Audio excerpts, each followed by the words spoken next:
ETF index mutual funds నేర్చుకుని stock మార్కెట్లో రాణించాలనుకుంటున్నారా? వెంటనే ఈ నెంబర్కి కాల్ చేయండి. అమ్మ నమస్తే అమ్మ. నమస్తే. అమ్మ, రీసెంట్ గా ఢిల్లీలో జరిగిన దారుణం, ఆ తల్లి బాధ చూస్తే ప్రతి తల్లి గుండె తట్టుకోలేదు, గిలిగిలా కొట్టుకుంటదమ్మ. అది చూస్తే ఏడవని వాళ్ళు అంటూ లేరు. నిజంగా that single parent. First of all reels పిచ్చిలో వాళ్ళన్నా సస్తారు, పక్కనోళ్ళనన్నా చంపుతారు. ఏం తెలియదు వాళ్ళకి, లోకం తెలీదు. రీల్స్ కోసం మీరేమన్నా పోండి, కానీ అన్యాయంగా ఆ బిడ్డ చనిపోతే ఆ తల్లి బాధ వర్ణనాతీతం. ఆ రీల్ చూసిన ప్రతి ఒక్కరికి ఆ వీడియో చూస్తే బద్దలయ్యేలాగా అసలు ఏడుపు ఆగట్లేదు ఆ తల్లికి. మీరు ఒక నిమిషం చూడండి, మన కళ్ళల్లో నుంచి కూడా నీళ్ళు వస్తాయి. నేనైతే నిన్న చూసి అసలు ఏడ్చేసాను. అసలు బాధలేము. ఏంటమ్మా రీల్స్ లో అసలు ఏ ఏజ్ పిల్లలకి వెహికల్, కార్లు కానీ బండ్లు కానీ వాళ్ళు ఇష్టం వచ్చినట్టు ఇస్తూ ఉండడం వల్ల వీళ్ళ ప్రాణాలు పోక, వీళ్ళ ప్రాణాలు ఒకవేళ బాగున్నా పక్కన వాళ్ళ ప్రాణాలు పోగొడుతున్నాయి. ఈ రోజు ఆ తల్లి గర్భశోకాన్ని, కడుపు కోతని ఎవరన్నా తిరిగి ఇవ్వగలరా? అంటే ఒక నిర్లక్ష్యం. ఎంత అది తల్లిదండ్రుల నిర్లక్ష్యం అండి. తల్లిదండ్రులు నీకు బండి ఎక్కిసిస్తేనే కదా ఆ కుర్రోడు బయటకు వెళ్ళాడు. వాడు ఓన్లీ 16 సంవత్సరాలు అండి. ఈజ్ ఇన్ 10th క్లాస్ చదివేవాడు. మొన్న 3rd జరిగింది ఢిల్లీలో ద్వారకా కాలనీలో.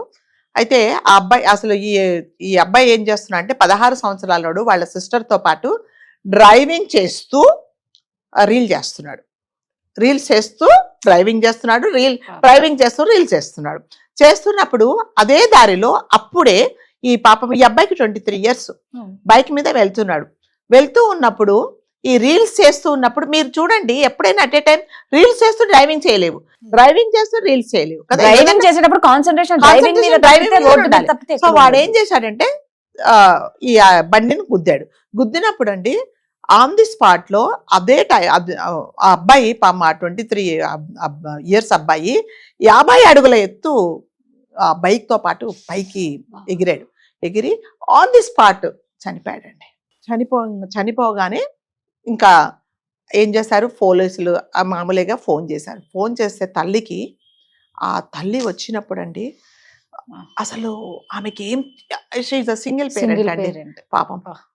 ఆ అబ్బాయి వాళ్ళ వంశంలో ఈ అబ్బాయి ఒకడేనంట. ఆ అబ్బాయి ఎలా ఉన్నాడంటే చిదిమి దీపం పెట్టుకుంటే ఎలా ఉన్నాడంటే అంత బాగున్నాడు. మరి ఆ సింగిల్ పేరెంట్ కి ఏ కష్టాలు వచ్చి మరి పాపం తను ఒక్కతుందో, లేకపోతే హస్బెండ్ ఉన్నాడో పోయాడో మనకు తెలియదు, ఏదైనా మనస్పర్ధలు వచ్చి విడిపోయారేమో, తన ఆశలన్నీ ఆ అబ్బాయి మీద పెట్టుకొని బతికే తల్లికి లిటరల్ గా కళ్ళ ముందు చనిపోయాడు, యాక్సిడెంట్లో చనిపోయాడంటే ఆమె గుండె బద్దలయ్యేలాగా ఏడుస్తుందండి. అసలు ఏం చేయాలో తెలీదు, ఎవరిని అడగాలో తెలీదు. అందరిని అడుక్కొని హాస్పిటల్కి తీసుకెళ్తే ఆమె చెప్తున్నారు కనీసం ఆమె లోపలికి రానియలేదట. అదే నన్ను లోపలికి వెళ్ళి చూడడానికి కూడా నన్ను రాణించలేదు అని హృదయ విదారకంగా ప్రతి ఒక్కరితో చెప్పుకొని ఏడుస్తున్నారండి ఆవిడ. అంటే డబ్బులు ఉండే వాళ్ళకైతే నిజంగా అలా జరిగితే ఇలాగే ఉంటది అంటే న్యాయ వ్యవస్థ. ఇంకొకటి దరిద్రం ఏంటంటే, వాడు ఎవరైతే ఈ యాక్సిడెంట్ చేశాడో వాడికి బెయిల్ వచ్చేసిందండి. ఎందుకు తెలుసా బెయిల్? ఈ అడ్వకేట్లు, కొంతమంది పనికిరాని అడ్వకేట్లు డబ్బుల కోసం కక్కుర్తిపడి వీడు 10th క్లాస్ రాస్తాడట, బోర్డ్ ఎగ్జామ్ ఉందట, బోర్డ్ ఎగ్జామ్ రాయాలని అతనికి బెయిల్ ఇచ్చారు. ఇచ్చిన వాళ్ళకి బుద్ధి లేదు, అడిగిన వాళ్ళకి అంతకంటే బుద్ధి లేదు. ఒక మర్డర్ చేసి ఒక నిండు ప్రాణాన్ని నువ్వు తీసావు, నీకు ఒక బాధ్యత లేకుండా తల్లిదండ్రులు నిన్ను పెంచారు. 16 సంవత్సరాలకి అంత పెద్ద బండి ఇవ్వడం ఏంటి, అందులో రీల్ చేయడం ఏంటి, అందులో మళ్ళీ సిస్టర్ను కూర్చోబెట్టి డ్రైవింగ్ చేయడం ఏంటి, ఇవన్నీ తల్లిదండ్రులు చేసిన తప్పులకి ఒక ప్రాణం పోయింది. ఒక తల్లి కొడుకు లేని తల్లి అయిపోయింది, గర్భశోకాన్ని మిగిలిచ్చారు. మరి వీటన్నిటికి కారణం ఎవరండి? అలాంటి వాటి 10th క్లాస్ రాయాలట. ఇప్పుడు అదే 10th క్లాస్ ఎగ్జామ్ రాసి మరి ఎవరిని ఉద్ధరిస్తాడో తెలియదు. అంటే బెయిల్ కోసం అప్లై చేసిన అడ్వకేట్ కన్నా బుద్ధి ఉండాలి కొంచెమైనా కదా, బెయిల్ ఇచ్చిన జడ్జి కన్నా తెలిసి ఉండాలి.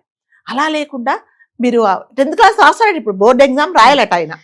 కొడుకే జీవితం అనుకొని జీవితం లేకుండా చేసిన తల్లికి వీళ్ళకు మాత్రం బెయిల్ వచ్చి ఎగ్జామ్స్ రాస్తున్నారు. అదే కదా, ఎగ్జామ్ రాసి మరి ఎవరిని ఉద్ధరిస్తాడు? ఇంకా ఎట్లా అంటే అదొక సాకు బయటికి రావడానికి. ఏంటంటే ఏది కావాలి, ఇప్పుడు ఎగ్జామ్స్ అవుతున్నాయి కాబట్టి ఎగ్జామ్ రాయాలనే బాధ్యతగా ఉండేవాడు అసలు ఈ పని చేస్తాడా అండి? వాడు ఎగ్జామ్స్ చదువుకోవాలి కదా, వాడు రీల్స్ చేస్తాడా? పొద్దున్నే. మరి తల్లిదండ్రులు కీస్ ఎలా ఇస్తారండి? అవును. చాలా మంది తల్లిదండ్రులు రాదు గారు నేను చూశాను 12 సంవత్సరాలు కూడా ఉండవు, పిల్లలకు బండ్లు ఇచ్చేస్తారు. రోడ్డు మీద వెళ్ళిపో, నన్ను దింపే, నన్ను బస్ స్టాప్ లో దింపు, ఆఫీసుల దగ్గర దింపు, మార్కెట్కి వెళ్ళి కూరగాయలు తీసుకురా అంటున్నారు. కానీ వాడు రోడ్డు మీదకి వెళ్తే వాడు ఇంటికి వస్తాడో తెలీదు, పక్కన వాళ్ళని ఎంత మందిని చంపుతాడో తెలీదు, కనీసం వాడి కాళ్ళు కూడా వాడికి అందవండి. అలాంటి వాడికి కేసిస్తారు. నేను ఎంత మందినో చూశానండి. సో వీటన్నిటికీ కారణం ఏంటంటే తల్లిదండ్రులే బాధ్యత లేకుండా పోవడం. పోనీ మావాడే కదా వెళ్తున్నాడు, ఇంకా గర్వంగా చెప్పుకోండి, మావాడికి 12 ఏళ్ళేనండి, అసలు ఎంత స్పీడ్ గా నడిపిస్తారో అని చెప్తారు గర్వంగా. అది గర్వపడే విషయమా అండి? ఒక నిండు ప్రాణం పోయింది, ఆవిడ ఒకటే డిమాండ్ చేస్తున్నారు రాజుగారు, ఇప్పుడు నాకు కాంపెన్సేషన్ అక్కర్లేదు, పోయిన నా కొడుకు రాడు, ఇలాంటిది ఇంకొకరికి జరగకుండా న్యాయం చేయండి అని చెప్తున్నారు ఆవిడ. ఎలా ఇస్తారు? 10th క్లాస్ ఎగ్జామ్ ఎలా రాస్తాడు? ఎలా బెయిల్ ఇస్తారు? ఇదేనా న్యాయము? డబ్బులుండే వాళ్ళకైతే ఇలాగే జరుగుతుందా అని ఆ తల్లి నెత్తి నోరు కొట్టుకొని ఏడుస్తుందండి. ఎవరండి న్యాయం చేస్తారు? బెయిల్ అవసరం ఆ అబ్బాయికి. అందుకనే చాలా మటుకండి మొన్న మదనపల్లి విషయంలో కూడా వాడు ఏం చెప్పాడంటే, నన్ను ఎవరేం చేయలేరు, నేను 2 రోజులలో బెయిల్ తీసుకొని వస్తానని అందరి ముందు ఛాలెంజ్ చేసి వెళ్ళాడు వాడు. ఎందుకంటే మన న్యాయ వ్యవస్థ, మన పోలీస్ వ్యవస్థ అలా ఉంది కాబట్టి. భయం లేదు, నేరాలు చేసినా కూడా జనాలకు భయం లేదు. చంపేస్తే ఏం చేస్తున్నారు? 2 రోజులకు వచ్చేస్తున్నారు, బయటకు వచ్చేస్తున్నారు. సో ఈ అడ్వకేట్స్ కూడా, కొంతమంది లాయర్లు ఇలాంటి కేసులు టేకప్ చేసి వాళ్ళ డబ్బుల కోసమని జీవితాలు నాశనం చేయండి. బెయిల్ తెప్పించావు 10th క్లాస్ రాయాలని, మరి ఆ తల్లికి మళ్ళీ వెళ్ళే అసలు ఉద్దేశమే ఉండదండి. 10th క్లాస్ ఎగ్జామ్స్ అయిన తర్వాత మళ్ళీ ఏదో ఒక రీజన్ చూపిస్తారు, అంతలో వాడు హాస్పిటలైజ్ అవుతాడు. ఇవన్నీ స్టోరీలు ఉంటాయి కదా. ఒంట్లో బాగాలేదంటారు, దట్ మైనర్ అంటారు.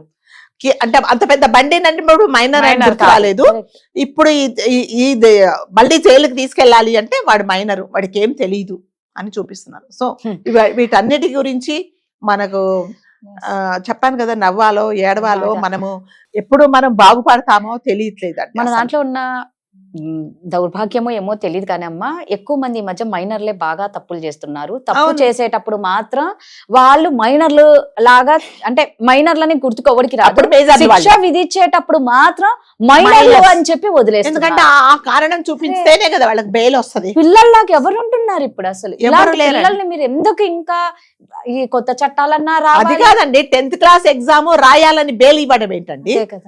బెయిల్ ఇస్తే వాడు వచ్చి ఇప్పుడు 10th క్లాస్ రాసి వాడు ఎవరిని ఉద్ధరిస్తాడు చెప్పండి? దానికి ఎవరు? ఆవిడ అదే అడుగుతుంది అనమాట, నాకు డబ్బులు వద్దు, మా అబ్బాయి చనిపోయినందుకు డబ్బులు అడగట్లేదు. ఇలాంటి న్యాయం ఉంటే ఎవరు బతుకుతారు? ఇంకొకరికి కూడా జరుగుతుందేమో చెప్తామా? వాడు బెయిల్ వచ్చిన తర్వాత వాడు హాయిగా ఉంటాడా అండి? ఎగ్జామ్ రాస్తాడు, వాడి పనులు అడి చేసుకుంటాడు, మళ్ళీ బండి తీసుకొని వెళ్ళినా కూడా ఎవరు అబ్జెక్షన్ చెప్పారు. ఇలాంటి వాళ్ళు ఇంకెంత మందిని మింగుతా ఉంటారు, అంతే కదా. కాబట్టి మనము ఎవరిని రిక్వెస్ట్ చేయాలి, ఎవరిని మీరు ఇలా చెయ్యకండి అని చెప్పాలో మనం. పేరెంట్స్ వాళ్ళే పిల్లల చేతిలో, పేరెంట్స్ కు తల్లిదండ్రులకు బాధ్యత అనేది లేదండి. ఎంతసేపు వచ్చి గర్వపడుతున్నారు. ఎవరైనా పెద్దవాళ్ళ ముందు చిన్నపిల్లలు పెద్దగా మాట్లాడితే, మా వాడు చూసాడా ఎంత బాగా మాట్లాడుతున్నారో, పెద్దవాళ్ళ అంటే కూడా వాళ్ళకేం భయపడకుండా మాట్లాడుతున్నారు. వాడు ఎదురిచ్చి మాట్లాడుతున్నాడా, ఒబీడియంట్ గా మాట్లాడుతున్నాడా అని కూడా చూడలేదు, గొప్పగా చెప్పుకుంటున్నారు. ఇవన్నీ తల్లిదండ్రులు చేసే తప్పులే. చాలా కొన్ని రీల్స్ చూస్తున్నామండి, చిన్న చిన్న పిల్లలతో పెద్ద పెద్ద మాటలు మాట్లాడిస్తారు, పెద్దగా మాట్లాడిస్తారు, అసలు వయసుకు మించి మాట్లాడతారు, బాడీ షేమింగ్ చేస్తారు పెద్దవాళ్ళని. కొన్ని షోలలో కూడా అలాగే అయిపోయింది. కాబట్టి తల్లిదండ్రులకు కానీ అంటే ఇట్లాంటి పబ్లిక్ గా చేసే వాళ్ళకి కానీ ఎటువంటి బాధ్యత లేదు. నేను షో చేశానా, నాకు వ్యూస్ వచ్చాయా, నా రెమ్యునరేషన్ వచ్చిందా, మా రేటింగ్ పెరిగిపోయిందా అనేది చూస్తున్నారు. మనం సొసైటీకి ఏం మెసేజ్ ఇస్తున్నామని చూడట్లేదు. కాబట్టి ప్రతి ఒక్కరు బాధ్యతగా ఉంటేనే మనము అంటే రోడ్డు మీదకి వెళ్ళిన వాళ్ళం క్షేమంగా ఇంటికి వస్తాం.